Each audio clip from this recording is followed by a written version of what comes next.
Hujambo, karibu katika Dream TV habari, lakini kwanza ni machache kati ya mengi tuliokuandalia kwa siku hii ya leo.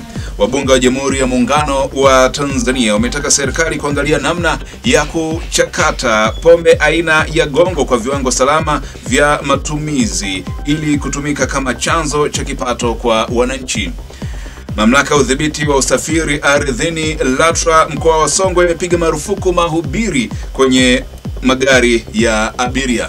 Na katika mchezo wa kombe la shirikisho barani Afrika kati ya Simba dhidi ya Stellenbosch kupigwa uwanja wa Amani kule Zanzibar Aprili 20 mwaka huu. Taarifa hii ya habari inapatikana kupitia akaunti yetu ya YouTube ya Dream Media TZ, lakini pia kupitia kurasa zetu za mitandao ya kijamii Facebook, Instagram na X. Facebook ni Dream FM, Instagram na X ni Dream FM TZ. Na sasa ni muda wa kuziangazia kwa kina taarifa tulizokuandalia kwa siku hii ya leo, na uko nami Esau Godwin. Kuelekea sherehe za sikukuu ya Pasaka zinazotarajiwa kusherekewa tarehe 20 ya mwezi huu, Jeshi la Polisi mkoa wa Mbeya limewataka wamiliki wa kumbi za starehe kuzingatia miongozo ya uongozaji wa kumbi hizo. Kamanda wa polisi mkoa wa Mbeya Benjamin Kuzaga pia amewataka madereva kuepuka matumizi ya vilevi pamoja na wazazi kwa makini na watoto wao. Pia na Jeshi la Polisi pamoja na walinzi binafsi waliowaweka kuhakikisha kwamba taratibu zote za uendeshaji wa biashara hiyo ya starehe pamoja na vinywaji basi wanazingatia leseni zao walizopewa. Kama hawatakuwa na vibali vya kuendesha muziki au kwenye kumbi za starehe, basi wahakikishe kwamba wanapata vibali hivyo mapema kuliko kwenda kupambana na Jeshi la Polisi. Aidha, kwa upande wa usalama barabarani, Jeshi la Polisi mkoa wa Mbeya linawataka madereva na watumiaji wengine wote wa barabara kuzingatia sheria za usalama barabarani na kutii sheria za usalama barabarani bila shuruti ili kuepuka ajali zisizokuwa za lazima. Ni marufuku kwa dereva kutumia kilevi. Narudia, ni marufuku kwa dereva kutumia kilevi. Jeshi la Polisi limejipanga kuhakikisha kwamba wale wote ambao watatumia vilevi na wanaendesha, tunavyovipimia ulevi ambavyo ni vya kisasa kabisa, na tutahakikisha kwamba wale ambao tutawabaini wanaendesha vyombo hivi vya moto wakiwa wametumia kilevi basi wataweza kupimwa, na tukiwakuta watachukuliwa hatua za kufikishwa mahakamani. Na huyo ni kamanda wa Jeshi la Polisi mkoa wa Mbeya Benjamin Kuzaga. Pana shaka wazazi, madereva na kila mtu kwa nafasi yake atazingatia maelekezo ambayo yametolewa na jeshi hilo. Tukielekea kule mkoani Songwe, mamlaka ya udhibiti wa usafiri ardhini LATRA mkoa wa Songwe imepiga marufuku mahubiri na biashara kwenye vyombo vya usafiri. Hatua hiyo imekuja baada ya mamlaka hiyo kupata malalamiko kutoka kwa watumiaji wa vyombo hivyo kwamba kuna baadhi ya wachungaji hufanya mahubiri kwenye magari hayo na kwamba ni kero kwa wasafiri kutokana na watumiaji wa vyombo hivyo kuwa na imani tofauti. Zaidi, taarifa ya Cloud Elias inafafanua. Wananchi hao wamesema baadhi ya wachungaji hao na wafanyabiashara wamekuwa kero kutokana na baadhi yao kupanda magari hayo wakiwa wanaumwa, hivyo kuathirika na kile walichokiita kelele. Lakini sasa kuna watu ambao sasa hivi tunalea watu ambao hawafanyi kazi, hawana makanisa. Makanisa yao yamegeuza kwamba sasa kwa nini? Ni vyombo vya usafiri. Hili vitu naomba tu Jeshi la Polisi na sisi tupaze sauti hii, tuambie wenye wamiliki kwa kweli ibada zianzia mwanzo wa safari na mwisho wa safari. Kwa sababu kuna watu wamekaa tu pale. Sasa imagine siku ambayo walipenda kumetokea balaa moja au mvua nyingi, wale wanaoingia mle ndani unakuta sasa mijikunja, hafanyi kazi. Kwa hiyo wale nashindwa kutoa jina maalum wale watu ni watu gani. Kwa hiyo hivi vitu tunasema hebu tu hawa watu watusubiri kwenye makanisa. Mtu mwingine, kuna mama mmoja ilitwahi kutokea siku moja, amekaa kichwa kinamuuma.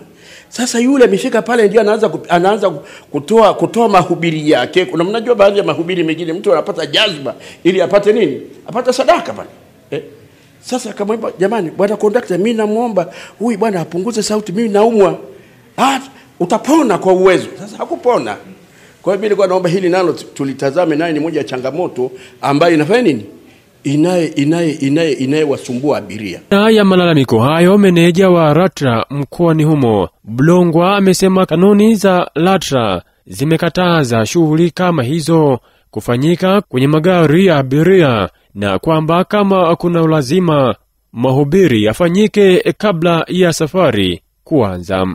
Usalama wa abiria ni pamoja na kujali afya zao.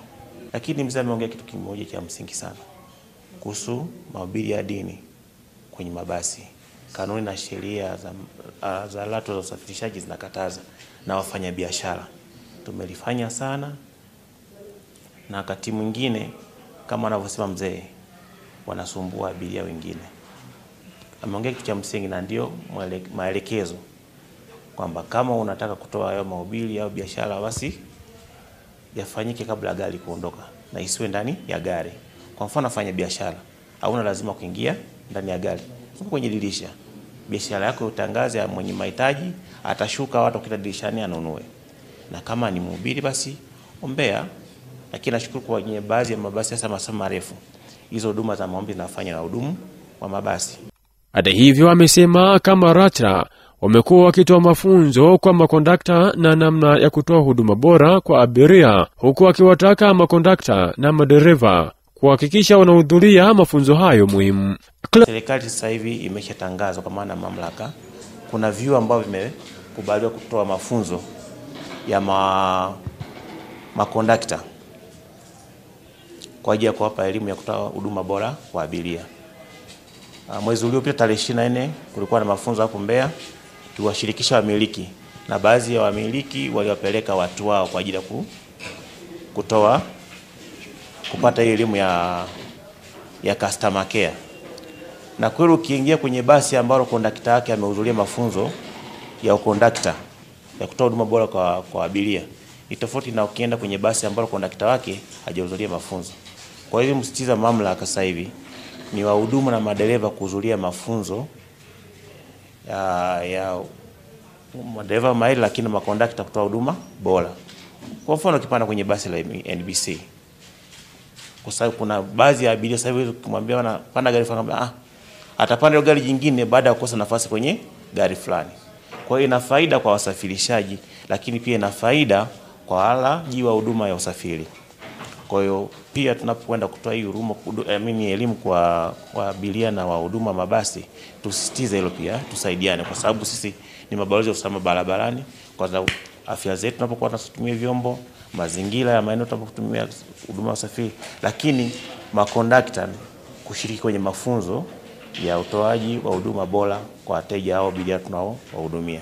Nilikuwa napenda kukumbushia hilo kwamba tusijikite katika eneo moja, tujikite katika onda mpana tunapoenda kutoa elimu, kwa sababu tunatoa elimu kwa walaji wa huduma na watu wa huduma na sisi wasimamizi wa hizi taratibu za huduma ya usafiri. Ni hapo. Audi Elias, Dream TV.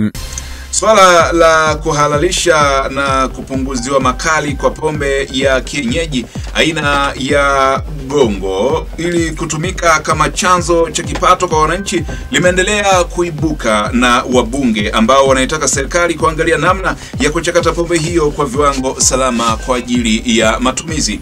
Hata hivyo, katika majibu yake, naibu waziri wa madini Dr. Steven Kiruswa amesema pombe ya gongo ni kinywaji chenye kilevi kikubwa ambacho hutengenezwa kienyeji, na kwa sasa serikali haijahalalisha uzalishaji wake rasmi kutokana na madhara yake kwa afya ya binadamu.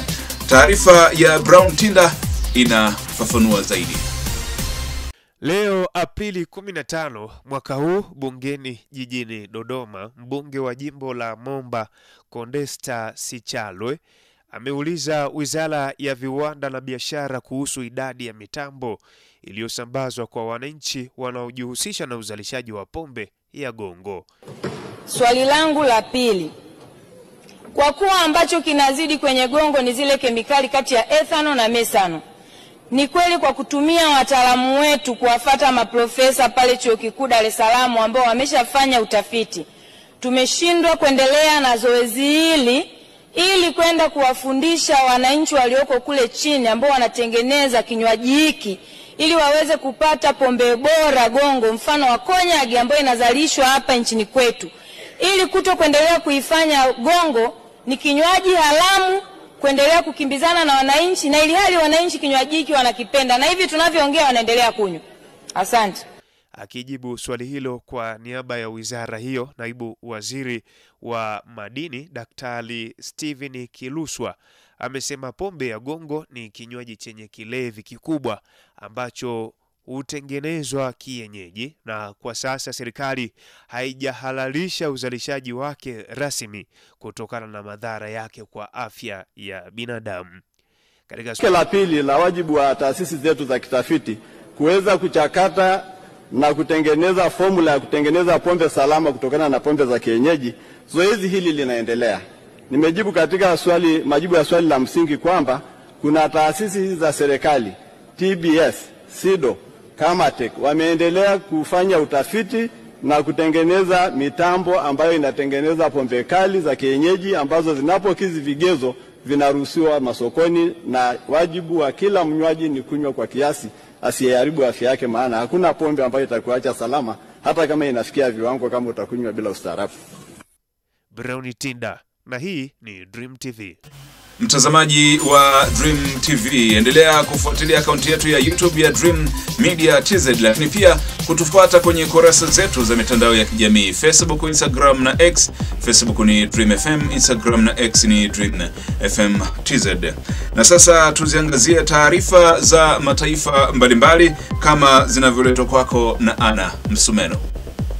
Naam, katika habari za kimataifa tuanze na taarifa hii kutoka Nigeria ambapo watu 52 wameuawa katika mashambulizi mapya kwenye vijiji vya Zike na Kimakpa jimboni Plateau, Nigeria, kutokana na migogoro ya ardhi kati ya wafugaji wa Fulani na wakulima. Jimbo hilo katikati mwa Nigeria linaendelea kukumbwa na ghasia mbaya baada ya watu 52 kuuawa katika mashambulizi ya Jumapili usiku kwenye vijiji vya Zike na Kimakpa, eneo la Basa. Hili ni tukio la pili kubwa kufuatia mashambulizi ya awali mwezi huu kwenye eneo la Boko ambako watu wengine 52 waliuawa, huku mamlaka zikisema takriban nyumba 30 zimechomwa moto na watu zaidi ya 30 wamejeruhiwa katika mashambulizi ya karibuni. Nchini Sudani, takribani raia 300 wamepoteza maisha katika mashambulizi ya siku 2 yaliyotekelezwa na kikundi cha wanamgambo wa RSF katika kambi za wakimbizi wa ndani huko Darfur kaskazini mwa Sudani. Umoja wa Mataifa kupitia ofisi ya kuratibu misaada ya kibinadamu OCHA umethibitisha taarifa hizo kwa kuzingatia vyanzo vya ndani, ukionya kuwa huenda idadi hiyo ni kubwa zaidi kutokana na hali duni ya mawasiliano na usalama. Mashambulizi hayo yaliyolenga kambi za Zamzam na Abu Sharuk pamoja na mji mkuu wa Darfur kaskazini mwa El Fasher yamekuja baada ya jeshi la Sudani kudhibiti upya mji wa Khartoum, ushindi muhimu katika vita ambavyo vimeendelea kwa karibu miaka 2 sasa. Na tumaliza na taarifa hii kwa kuangazia mzozo wa Hamas ambapo wapatanishi kutoka nchi ya Qatar na Misri wameikabidhi mapendekezo mapya ya Israeli ya usitishaji wa mapigano huko Gaza kwa kundi la Hamas. Mapendekezo ambayo hata hivyo afisa mmoja wa Hamas amesema kuna mambo mawili ambayo hawakubaliani nayo. Punde baada ya kukabidhiwa mapendekezo hayo, kundi hilo la Hamas limesema linayapitia kwa kina kabla ya kutoa msimamo wake ikiwa inayakubali au la, ingawa tayari kundi hilo limeonyesha kutoridhishwa na matakwa ya Israeli. Katika mapendekezo hayo, kwa mara ya kwanza Israeli imejumuisha takwa kwa kundi la Hamas kuweka silaha chini, pendekezo ambalo tangu awali limekuwa likipingwa na Hamas. Na mtazamaji, huyo ni Ana Msumeno na mkusanyiko wa habari mbalimbali kutoka mataifa mbalimbali. Na huyu hapa Ramadhan Kasim katika mkusanyiko wa habari mbalimbali za michezo. Katika michezo, klabu ya Simba ya jijini Dar es Salaam imethibitisha rasmi kwamba itautumia uwanja wa New Amani Complex ulioko visiwani Zanzibar katika mchezo wa hatua ya nusu fainali ya kombe la shirikisho barani Afrika dhidi ya Stellenbosch, mkondo wa kwanza pale Zanzibar.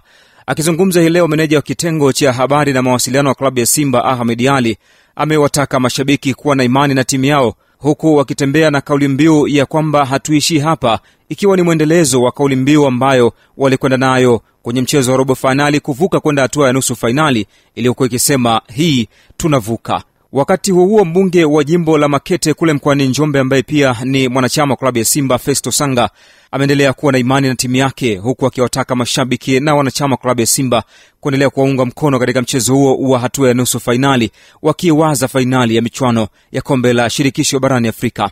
Klabu hiyo ya Simba inataraji kushuka dimbani Aprili 20 katika mchezo wa mkondo wa kwanza katika dimba hilo la New Amani Complex pale visiwani Zanzibar, huku mchezo wa mkondo wa pili ukitaraji kuchezwa Aprili 27 kule nchini Afrika ya Kusini.